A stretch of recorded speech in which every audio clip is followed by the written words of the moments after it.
Don Antonio Ledesma, para usted, su experiencia de haber sido alcalde de Caracas, Venezuela, una ciudad tan heterogénea, una ciudad moderna en Latinoamérica, ¿qué significó y cuál fue la clave para usted tener control de esa administración municipal? Bueno, una universidad abierta, porque hay conocimientos que uno adquiere en las aulas de clase, cuando estudié Derecho, cuando hice mi posgrado en Gerencia Pública, pero hay otras vivencias que nos van dando una formación que trasciende los linderos de una casa de estudio. Por eso el ejercicio de los cargos viene siendo un doctorado. A mí me correspondió ser gobernador, por ejemplo, cuando tenía 36 años de edad, y tuve que enfrentar, junto con el presidente Carlos Andrés Pérez, 2 intentos de golpe de Estado. El del 4 de febrero de 1992 y el del 27 de noviembre de ese mismo año. Usted lo hace constar acá en su libro. Es un relato que yo aquí plasmo, y esas son vivencias que no se aprenden en una universidad. Entonces, el temple para poder encarar ese tipo de movimientos sediciosos, el sentido de responsabilidad que hay que tener para no doblarse ni sacarle el cuerpo a decisiones y posiciones que hay que asumir sin ningún tipo de vacilaciones. Como alcalde del municipio Libertador, que es un municipio de Caracas, fui alcalde a partir del año 96, y allí tuve que trabajar primero con Rafael Caldera, el presidente Rafael Caldera, y después con Hugo Chávez Frías. Hay que ver lo que significaban esos dos personajes. Esos dos polos. Y en ese trance con Hugo Chávez, fui víctima de un despojo de casi 30.000 millones de bolívares de aquel momento del situado constitucional, porque un militar que Hugo Chávez había designado como gobernador de Caracas se antojó de ese presupuesto que le correspondía legalmente a la alcaldía del municipio Libertador. Después asumí el cargo de alcalde metropolitano. Competí en Caracas en el año 2008, y no solo que competí con el candidato del chavismo, competí con el propio Chávez, que fue el que estaba dirigiendo la campaña en Caracas, y gané con más de 800.000 votos. Eso nunca me lo perdonaron. Y a los pocos semanas de haber jurado como alcalde metropolitano de Caracas, mi despacho fue asaltado por un comando armado de hombres con capucha, exhibiendo fusiles. Me asaltaron 13 edificios de la alcaldía metropolitana, nos arrebataron más del 95% del presupuesto que legalmente le correspondía a la alcaldía metropolitana, cocinaron una ley con un procedimiento absolutamente irregular para crear la figura del gobierno de la capital, y Chávez designó a dedo a una funcionaria. Eso lo viví, y esas son experiencias que de una u otra manera han influido en mi manera de ser y me han dado el carácter con que he asumido luego el carcelazo, porque como no me pudieron doblar en las 2 veces que fui alcalde metropolitano, porque a mí me reeligieron contra viento y marea los ciudadanos de Caracas, terminaron metiéndome preso, y estuve más de 1000 días preso, siendo beneficiario de una sola audiencia en la cual la Fiscalía pidió para mí 26 años de cárcel, acusándome de traición a la patria.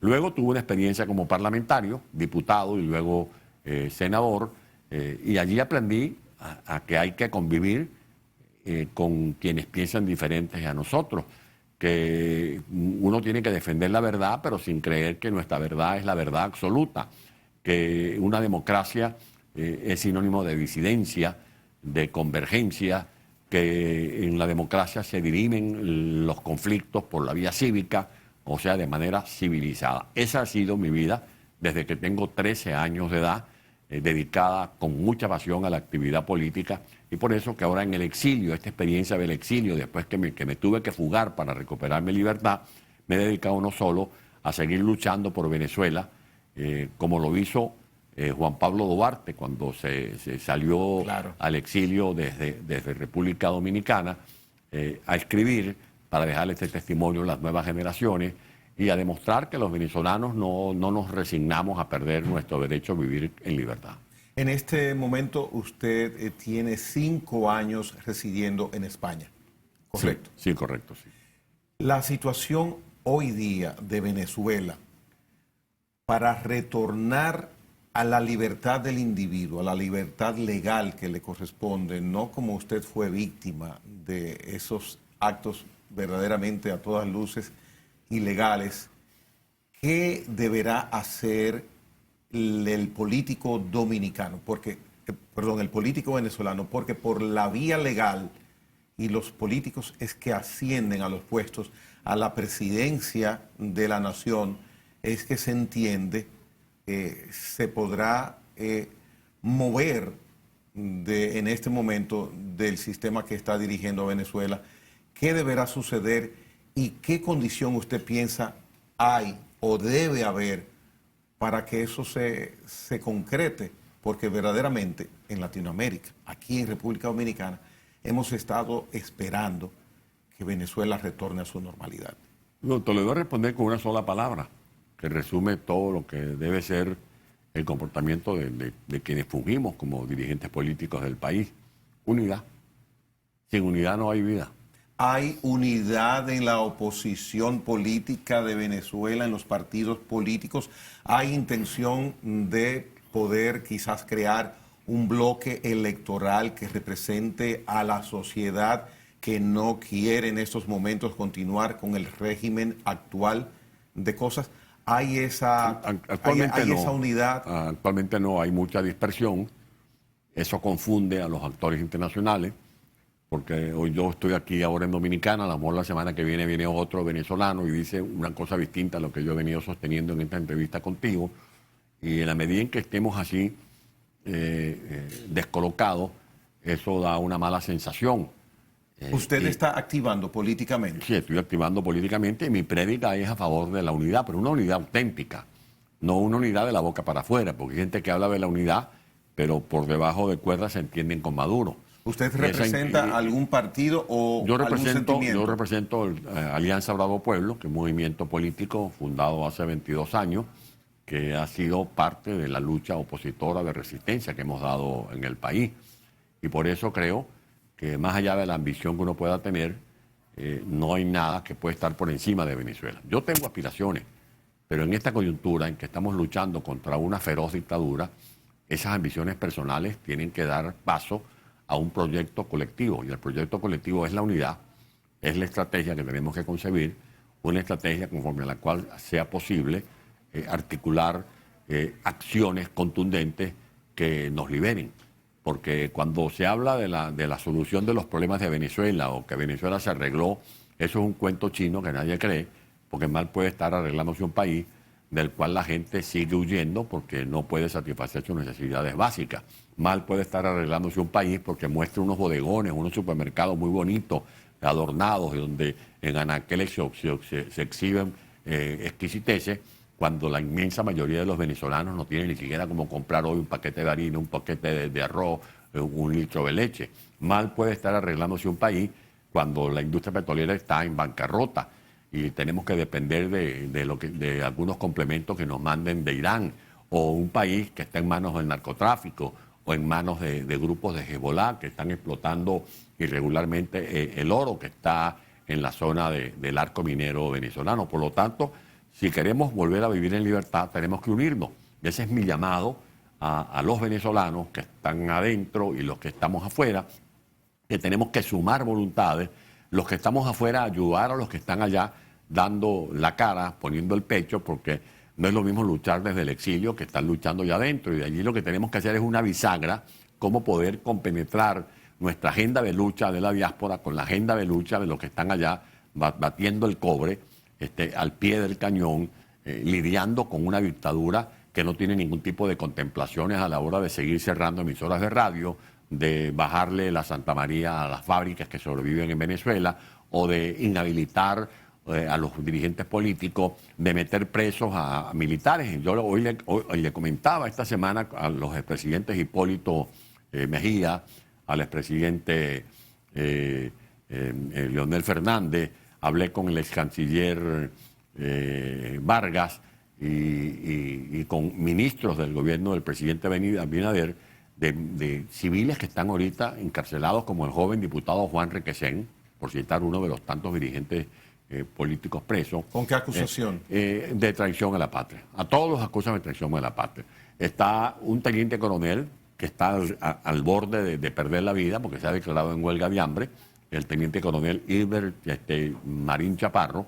Está el coronel García Palomo, que lo tienen metido en un sótano, en una cárcel llamada de la Vigecín, en Boleíta, en Caracas, y le han conectado un camión encendido y el tubo de escape lo conectan con la celda para irlos asfixiando con el monóxido.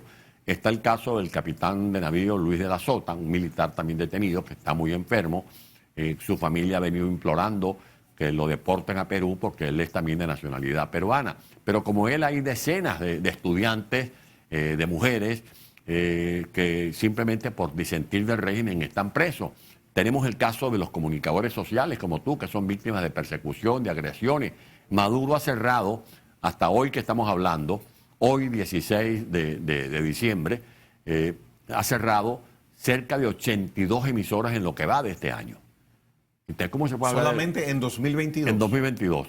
Y ya sabemos que hace años asaltó el canal más histórico de Venezuela, que era Radio Caracas Televisión. Claro. Le asaltó los bienes al diario El Nacional, que dirige el editor Miguel Enrique Otero. Le robó las emisoras a la cadena Belfort. Cerró a Radio Caracas Radio. O sea, ¿cómo se puede hablar de que un país está normalizado cuando no hay libertad de expresión? Eso como tú dices, no, esa persona, el corazón no le palpita, pero está vivo. ¿Cómo va a estar vivo si tiene muerto el corazón? ¿Cuántos partidos políticos reconocidos hay en Venezuela? Muy pocos, porque una cosa son los partidos reconocidos por el régimen y otra cosa son los partidos que de una u otra forma han sido expoliados por el régimen. Es como que si al presidente Abinader se le ocurriera darle la orden al poder electoral de Dominicana que le quitara los símbolos a los partidos políticos, al PRD, sí. Al partido de Leonel Fernández, a donde milite el expresidente Hipólito, al partido que era del presidente Balaguer, o el de Juan Bosch, o el de Peña Gómez, o el de Vargas. ¿No? En Venezuela, Maduro ha judicializado los partidos políticos. O sea, le dio una orden al Tribunal Supremo de Justicia para que le quitara los símbolos a varios partidos políticos y se los asignó a factores políticos que de una u otra manera están entendidos con él. Eso no es democracia, ni aquí ni en ninguna parte del mundo. ¿Cuándo está previsto que nueva vez haya certamen electoral presidencial? Se está hablando del año 2024, la elección presidencial, y esa es una de las diligencias que vienen haciendo algunos factores internacionales. Yo hablé sobre eso con los expresidentes Hipólito Mejía, con el expresidente Leonel Fernández, con el canciller Vargas, con gente amiga de República Dominicana, y sé que de buena fe ellos están haciendo esfuerzos para ver si se logra que en Venezuela haya elecciones libres. Pero para que hayan elecciones libres tiene que haber libertad de expresión, tienen que levantarse las inhabilitaciones de dirigentes como yo, que estamos limitados en el ejercicio de nuestros derechos. El Poder Judicial evidentemente está cooptado. El Poder Judicial es una camarilla de personajes disfrazados de magistrados con toga y birrete, pero que no son sino gatilleros al servicio del régimen. Es como un taller de sastrería, donde Maduro se manda a hacer una chaqueta a la medida. O sea, se mandan a hacer sentencias a la medida. Eso no es un Tribunal Supremo de Justicia autónomo. El poder electoral está en manos de activistas del partido del régimen, donde no hay auditoría, donde el registro electoral no se ha depurado. El registro electoral en Venezuela es de más o menos 21 millones de venezolanos. 9 millones estamos al margen de poder ejercer el derecho. Si en la diáspora hay más de 7 millones de venezolanos confirmados, y de esos más de 7 millones, por lo menos 4 millones deberíamos tener derecho a votar, más 3 millones de nuevos votantes que no se han inscrito, que están en Venezuela, más 2 millones que están dentro de Venezuela, pero que no están regularizados en el registro electoral. ¿Cómo tú vas a estar a unas elecciones si 9 millones, o sea, casi la mitad del registro electoral está fuera de juego? Donde no hay libertad de expresión porque han silenciado los medios de comunicación social, donde la economía es una bancarrota y a la gente la someten al escarnio de tener que arrodillarse para que le den una bolsita de comida. Eso es una tragedia para la cual nosotros pedimos la comprensión y la solidaridad de la comunidad internacional. Pues nosotros debemos decir, vaya y dialogue, ¿no? ¿Dialogar con quién? Voy a dialogar con un perro rabioso, voy a dialogar con una mapanare, voy a dialogar con un tirano que ha venido ultrajando la dignidad de los venezolanos. Ese es el tema que nosotros queremos plantear con la mayor franqueza, con la mayor crudeza a todos los analistas, a todos los dirigentes políticos, a todos los gobernantes del mundo, a los efectos de que nos ayuden, no a nosotros como opositores, sino los valores que representamos como demócratas. ¿Qué nos puede decir usted sobre el poder legislativo? El poder legislativo legítimo fue elegido por los venezolanos en diciembre del 2015. O sea, el pueblo le otorgó a la oposición las 2/3 partes del Parlamento Nacional. Esa fue una victoria clamorosa. Lo recordamos. Eso fue el 3 de diciembre del 2015. Antes del 24 de diciembre de ese mismo año, Nicolás Maduro y Diosdado Cabello, que son los que se comparten la conducción de esa tiranía, ordenaron modificar la composición del Tribunal Supremo de Justicia y en el mes de enero, o sea, unas 4 semanas después, declararon en desacato la Asamblea Nacional usando el Poder Judicial. Y todavía esa Asamblea Nacional legítima está en desacato. Dígame usted qué democracia puede haber en un país donde uno de sus poderes claves, como es el legislativo, está fuera de orden. Porque sin separación de poderes no hay Estado de Derecho. Y sin Estado de Derecho no hay seguridad jurídica. Y sin seguridad jurídica no hay gobernabilidad. Y sin gobernabilidad y sin seguridad jurídica y sin derecho de propiedad ni libertad de expresión, no hay ningún tipo de posibilidades de que el país salga adelante. De allí que toda esta tragedia que estamos viviendo, llámese carestía de la vida, hambruna, inseguridad, crisis hospitalaria, gente que muere por cualquier enfermedad, no se resuelve si no salimos primero de los causantes de esta pandemia que tiene nombre y apellido, Nicolás Maduro, más nada. Muchas veces, y es una historia conocida en algunos pueblos de nuestro entorno, incluyendo nosotros mismos, cuando el ser social se siente acorralado, que no tiene más oxígeno para respirar libertad y con libertad, entonces viene la sublevación de ese ser humano. ¿Piensa usted que podría ocurrir con los que aún permanecen viviendo en Venezuela una sublevación social que pueda poner en jaque la permanencia de la actual autoridad? Bueno, los venezolanos hemos dialogado más de 12 veces. Los venezolanos hemos participado más de 20 veces en elecciones. Hemos participado en referéndum, en plebiscito. Hemos hecho huelgas de hambre, hemos hecho vigilia. Hemos hecho todo tipo de marchas, de manifestaciones dentro y fuera de Venezuela. ¿Qué es lo que nos va a quedar cuando nos quieren asfixiar definitivamente? Defendernos. Eso lo estudié en Derecho, es el instinto de preservación, el derecho a preservar la vida. El venezolano no se va a dejar liquidar. De alguna manera tenemos nosotros, por eso mi pregunta. De alguna manera tenemos que rebelarnos. Y en este caso la rebelión no es un delito, es un derecho. Y normalmente surge de manera espontánea. Claro, porque en un país, se llega a esos extremos. Cuando usted es una madre que tiene que darle alimentos a 5 muchachos, y ese muchacho se acuesta sin comer, y ese muchacho se despierta de madrugada porque no tiene ni siquiera un tetero de agua que darle. Cuando esa madre se entera que estos gobernantes que hablan del pueblo y hablan del socialismo del siglo XXI, lo que hacen es enriquecerse mientras sus muchachos chillan y chillan porque no tienen un poco de arroz, no tienen un pedazo de arepa, ¿qué le queda a esa madre? Luchar. Y usted sabe que la madre defiende la vida de sus hijos como gata boca arriba. Claro. Eso lo hemos vivido nosotros como hijos. El esfuerzo de la madre, del padre de familia con sentido de responsabilidad. En Venezuela la familia se levanta todos los días pensando a ver cómo consigue algo de comida. Y después otro rato pensando a ver cómo consigue para tener luz. Y después otro rato para ver cómo consigue agua. Y después otro rato para ver cómo consigue gas. Y después pasa tiempo a ver cómo consigue un transporte digno que lo lleve a su destino. ¿Cómo puede vivir en paz una gente en medio de esta tormenta? Ese es el viacrucis. Si alguien quiere hacer una película sobre esta tragedia, pudiera titularla El viacrucis de los venezolanos. El tormento de un pueblo que era feliz, de un pueblo que llegó a ser referencia a nivel continental, de un pueblo que llegó a tener grandes oportunidades como Venezuela, de un país riquísimo que ahora es un país pobrísimo. Mire, quisiera conocer el aspecto de la salud, que es determinante para cada familia.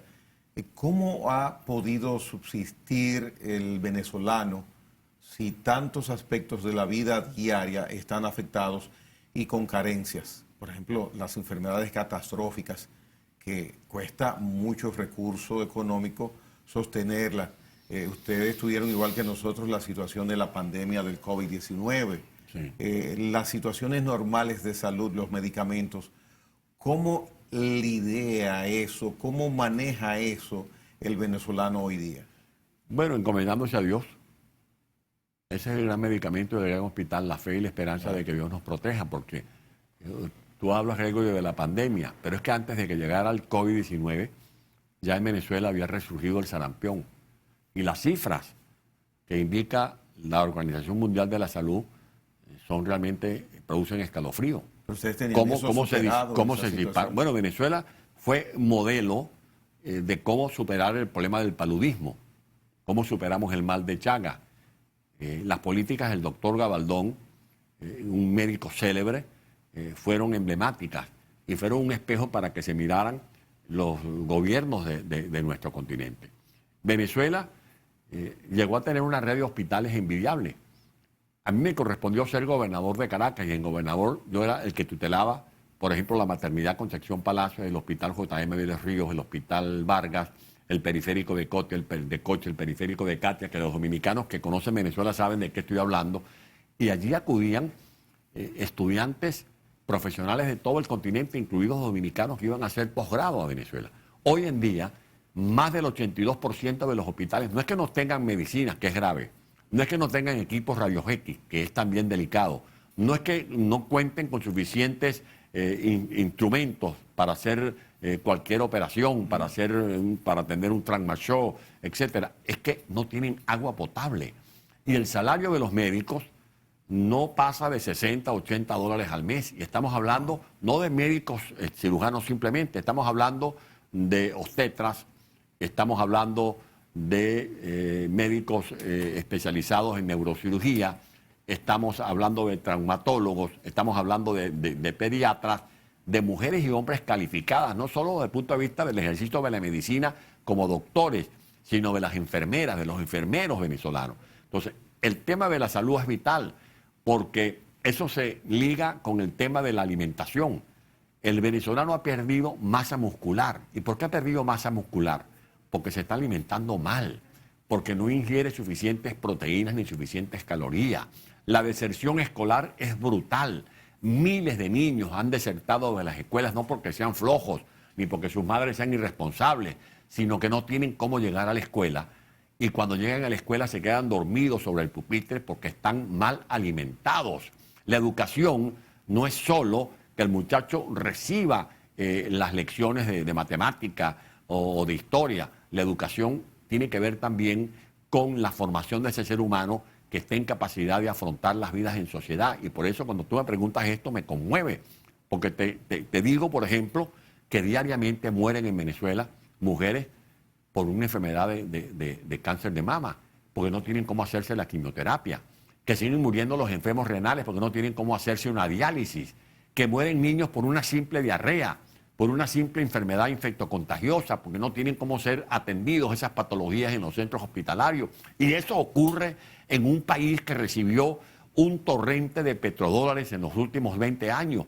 Y esos dólares los regaló Chávez, porque andaba por allí como el tío San Nicolás repartiendo lo que era de él y lo que no era de él también, porque se robaron ese dinero, porque hicieron una orgía financiera con el patrimonio de todos los venezolanos. Y por eso, por supuesto, que tenemos que indignarnos como venezolanos de ver cómo se viene gente aquí a República Dominicana, a ver cómo se gana la vida vendiendo helado, vendiendo arepa, médicos, profesores, ingenieros, manejando un taxi, cosa que no deshonra a nadie. Pero esa fue gente que se formó para manejar las empresas básicas de Guayana, para manejar el petróleo de Venezuela, para manejar los acueductos, para manejar las empresas agropecuarias, y lamentablemente han visto truncados sus sueños por obra y gracia de este maleficio llamado socialismo del siglo XXI. ¿Qué significado económico, qué peso económico tiene para la familia venezolana el aporte, la presencia a distancia de ustedes, los de la diáspora forzada, para los familiares que ustedes tienen allá que puedan remitirle determinada cantidad de recursos, ya sea semanal, mensual? Bueno, si algún pueblo puede hablar con propiedad de lo que representa el auxilio financiero de la diáspora, es el dominicano. Ustedes tienen más de 2 millones de dominicanos, por ejemplo, en los Estados Unidos. En este momento estamos a nivel de recibir en remesas 10 mil millones de dólares. Ya este en Venezuela estamos por el orden de los 3.000, 3.500 millones de dólares. Y hasta con eso se quiere meter el régimen. O sea que son capaces de robarse hasta el tetero del Niño Jesús. Son capaces de meter la mano en los poquitos ahorros que un muchacho que se viene aquí a trabajar en un medio audiovisual como camarógrafo o como periodista en un diario, en un portal, o una muchacha que se pone a manejar un Uber, o cualquier persona que logra un trabajo y monta una panadería, y lo que se gana mensualmente lo reparte, bueno, esto para pagar la casa, esto para pagar los gastos de aquí de Santo Domingo, o los gastos que yo tengo en Madrid, o los gastos que tengo en Miami, y este otro bojotico lo mando para Venezuela. Porque así estamos. Las familias están no es que nos hayan roto el derecho a votar, no es que nos hayan roto los acueductos, no es que nos hayan destartalado las refinerías, es que nos están rompiendo el alma. Están desdibujando las familias, las abuelas que ya no entierran a sus nietos, o los nietos que no entierran a sus abuelas. Familias que están rotas, que están desmigajadas, porque ya el hijo no ve a la madre, o el hijo se llora en la distancia a la madre que se le muere y no pudo ni siquiera ir a lanzarle un puño de tierra ni un ramo de flores a su sepultura. Esa es la consecuencia de estos bárbaros que ahora van a México a hablar de paz y de amor cuando vienen cometiendo este genocidio en cámara lenta. No hay un hilo conductor que pueda permitir, con la intención que estoy seguro muchos políticos igual que usted tienen, en el sentido de expresar sus sentimientos por esa situación absurda que está sucediendo a su pueblo, para poder concatenar y armar un bloque opositor, una comunicación de que los lleve a ustedes a dialogar y ponerse de acuerdo, porque ustedes tienen que resolver también por ustedes mismos sus problemas. Sin duda alguna, yo estoy de acuerdo contigo. El político o el pueblo es que tiene que resolver esa situación, pero empezando por la parte legal, el político, ustedes son los que tienen que ese rompecabezas de comunicación, de puentes hasta este momento rotos, incomunicados, se puedan reparar y unir, y que entonces surja una unidad previa para entonces echar el pleito nueva vez legalmente, empezando por ahí. Sí, la primera responsabilidad está sobre los hombros nuestros. No podemos pedir afuera lo que nosotros no somos capaces de articular adentro. Para poder pedirle respaldo a la comunidad internacional, primero tenemos que poner la casa en orden. Y es ese relajo el que yo veo como un obstáculo para que las luchas que de manera denodada ha venido dando el pueblo de Venezuela produzcan los resultados efectivos que todos estamos anhelando. Y aparentaría, sin estar interviniendo en asuntos internos de ustedes, sobre todo políticos, que quizás la clase opositora política ha de hacerse una autocrítica en ese sentido. Sí, que si no hay autocrítica no hay rectificación. Si tú no haces un balance al momento de preguntarte, bueno, ¿y por qué ha venido pasando esto y sigue pasando lo mismo y sigue aconteciendo lo mismo? La respuesta es que no lo hemos sobrepasado y por eso tropezamos una y otra vez con la misma piedra. Y al lado de esa falta de autocrítica y de sentido de responsabilidad están las maniobras del régimen de Venezuela, que los tutelan desde Cuba, porque es en Cuba donde se corta el bacalao. Maduro es un títere de los hermanos Castro. Y ellos se dieron cuenta que la unidad era un elemento muy poderoso, que gracias a la unidad logramos, como te lo acabo de decir, Gregory, las 2/3 partes de la Asamblea Nacional en los comicios de diciembre del 2015, y por eso decidieron una operación que fue infiltrar a la oposición, intrigar, aprovecharse de diferencias que latentes en factores de la oposición para producir una fractura que de una u otra manera ha caotizado la conducción opositora. Y a veces tenemos 3, 4 frentes opositores, de gente que se llaman opositores, pero no son sino trompos servidores del régimen, porque son como esos bailarines que se mueven al compás de la partitura que haga sonar Nicolás Maduro. Y eso es lo que tenemos también que rechazar y condenar. Bien, don Antonio Ledesma, hagan ustedes, los políticos y los venezolanos, de buena voluntad su parte.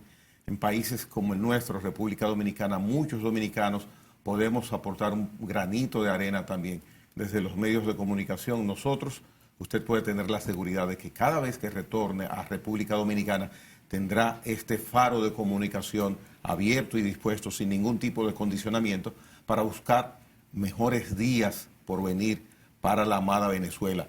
Y le agradecemos que haya venido a Santo Domingo, y anoche fue la muestra de que don Antonio Ledesma puso en circulación su libro, Carlos Andrés Pérez, el presidente que murió 2 veces.